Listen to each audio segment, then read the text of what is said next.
Welcome to Inland Empire Alive, bringing you issues, events, and perspectives from throughout San Bernardino and Riverside counties.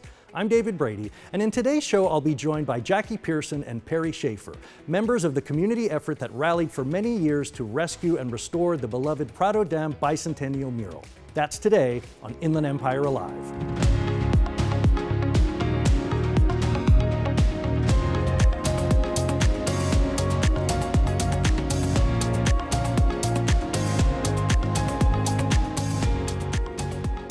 Well, in what must be something of a victory lap, I am delighted to welcome my next guests, Jackie Pearson and Perry Schaefer of the Bicentennial Freedom Mural Conservancy, who, after so many years, rescued the Prado Dam Bicentennial Mural. Thank you so much for being here. So let's start at the beginning. Perry, you were there at the very beginning. Talk to me about how this mural came about, the size of it, the scope of it.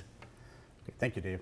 In 1976 was the nation's bicentennial, and all across the nation people were doing projects and painting. You remember fire hydrants and trains and beer everything cans. Was red, white, and blue, and so, special quarter, and everything. And so our senior class president, Terry Smith, had the idea, why don't we paint something on the Prado Dam spillway? Now the spillway is the emergency overflow for our Prado Dam, flood control dam.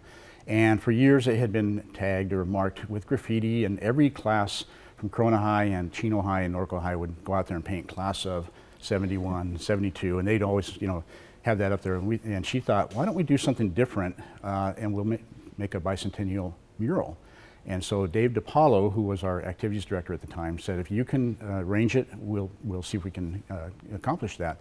And they put together a team, and they got paint donated, got permission from the Army Corps of Engineers, and with Dave DiPaolo and Mr. Jim Deegan, with their help, those are the two adult leaders that really pushed it through, worked with the Army Corps, and they said, at that time the Army Corps said, sure, no problem.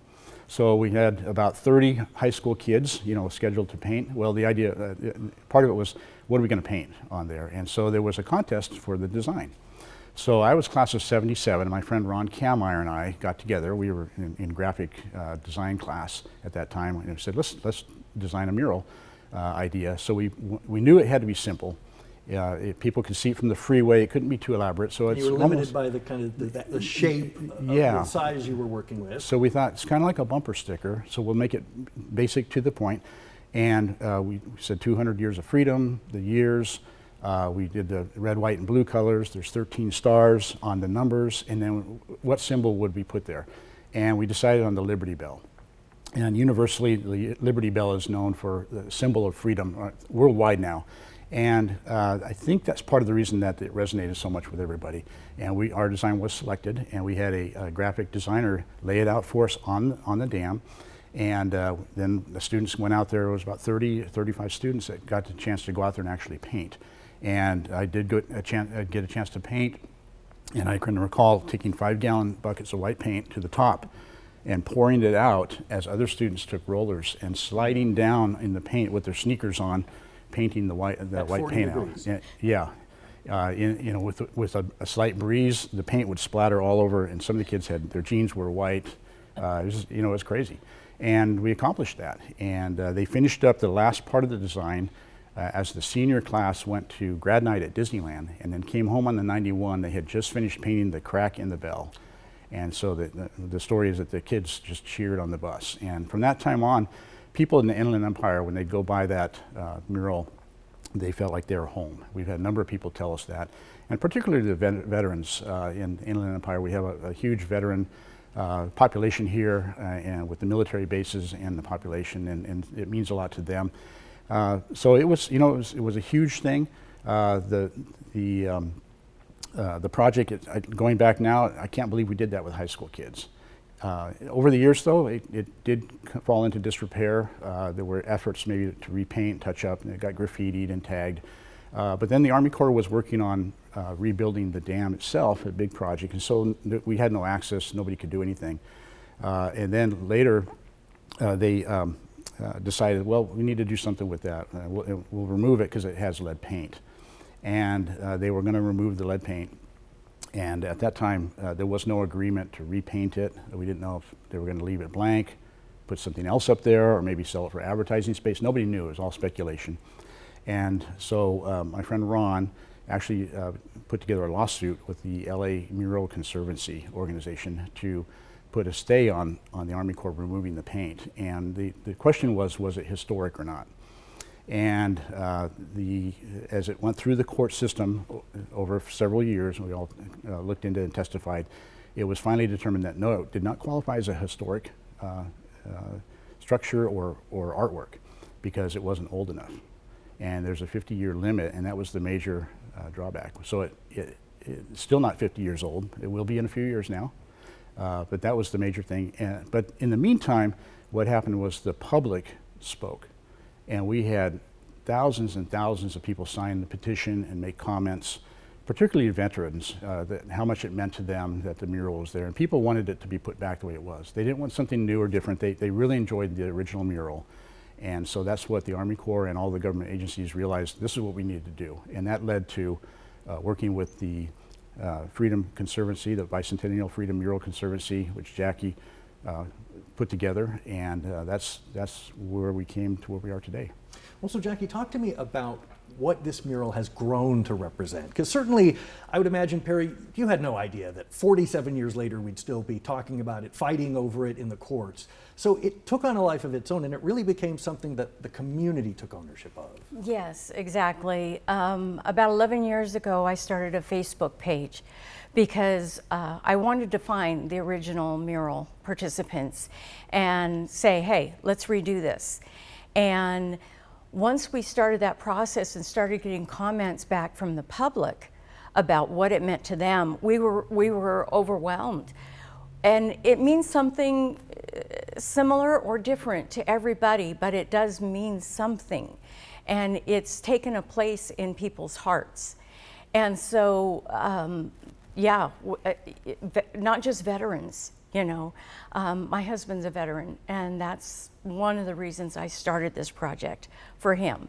But we found that, like Perry said, people say, I grew up with it. I know when I'm driving on the 91, I'm almost home. Or, you know, Yeah, it just home. means It something. represents home. It represents home, and it's become an Inland Empire icon and gateway.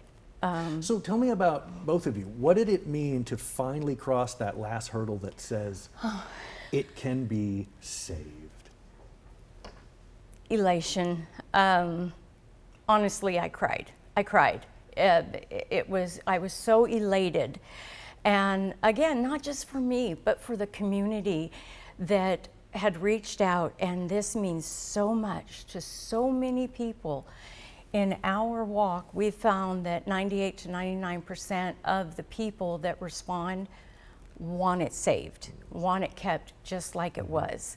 So that's what really Well, I want to make sure we give a overwhelmed shout us. out to the folks at One Way Painting who actually did the work. And you brought this up before we went on camera.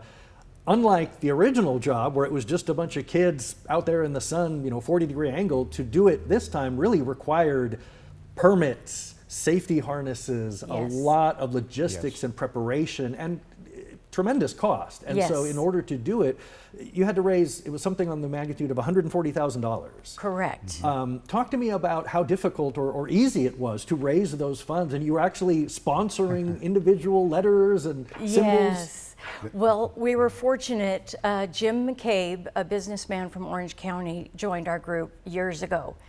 And he had the inspiration for that.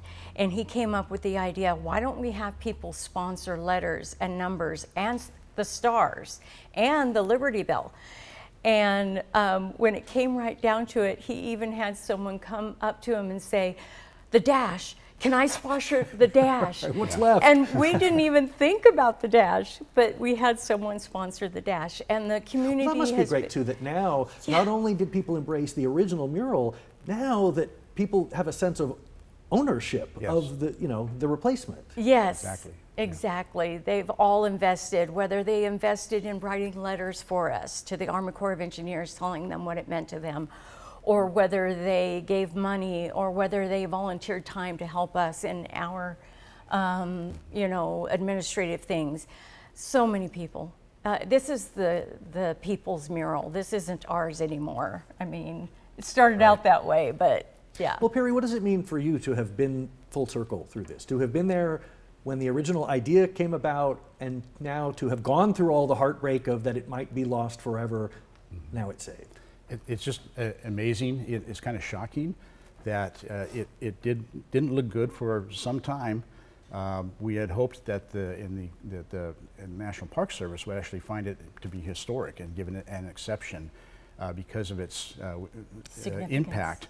And it's a little bit funny because the Liberty Bell itself was almost lost to history and melted down, but it was saved. And it was less than 50 years old at the time. And now we look back and say, well, you know, it's Priceless. definitely a historic, priceless thing. And so, you know, it came close. And so it's, you know, to have it flip like that and all the agencies come together, and I will do a shout out to particularly Supervisor Karen Spiegel from Riverside County. And she was instrumental in spearheading getting all the agencies, the Army Corps, and Congressman Calvert, Ken Calvert from that district, and working together and telling us what agencies we needed to work with, what kind of permits we needed, what kind of insurance we needed. And then we were able to accomplish all that based on the advice that her and her staff gave. So we want to give her a shout out for that. That was amazing. And to see it now actually back up there completed, it's just, I just still am kind of shocked that we did that even. How quickly did it take to repaint? I saw some of the work on YouTube, and it looked like it was going pretty quickly. Right. Yeah, it took, I think, about 3.5 weeks. Yeah. Okay. Yeah, with the crew. We Yes. expected maybe a little longer, and the weather, you know, was rainy, and we did get clearance, but we had to wait for the ground to dry. And so then Jeff McCabe, who owns One Way Painting, got out there with his crew, and they were doing really great. And he said that, interestingly, at the end, they started to slow down a little bit, because working on a 40-degree slope like that, all his workers were they were getting tired, and they were, you know, roped up. They had carabiners and the whole thing, and they're painting, but you know, walking up and down that slope. That's gotta be tough on your ankles. It was, yeah, they were really getting burnt out, but they were proud of what they accomplished. I think the painting crew, they were, you know, they can look at that now, like people from the Inland Empire, and say, you know, that's mine. Yeah. So that's a great feeling. Well, with all of this activity that has been generated, is there any place for it to go now that this goal has been met? Is there any future project that people can contribute to, or effort that people can? Oh, thank you for asking. Yes, they can still contribute to the Bicentennial Freedom Mural Conservancy, the BFMC, because we plan on maintaining this mural. We want to have a reserve so that we can maintain the mural. Otherwise, it could just be the same cycle. Exactly. We don't want it to deteriorate and have to go through this process again. So fortunately, at this point, the Army Corps of Engineers is receptive to that, to keeping the mural on the face of the spillway. And so that's what we would like. Okay. Well, I want to make sure we let people know how they can get in touch with the organization. It's friendsofthePradoDamMural.com. Correct. And as well, you're on Facebook as well, facebook.com/PradoDamMural. I want to say on behalf of the community, thank you so much for doing this. I know how much effort and time went into this. So thank you. Thank you. It's been a pleasure having you here. I want to say to all of the people that aren't here, please convey our thanks as well. We will. Thank you, Thank David. you.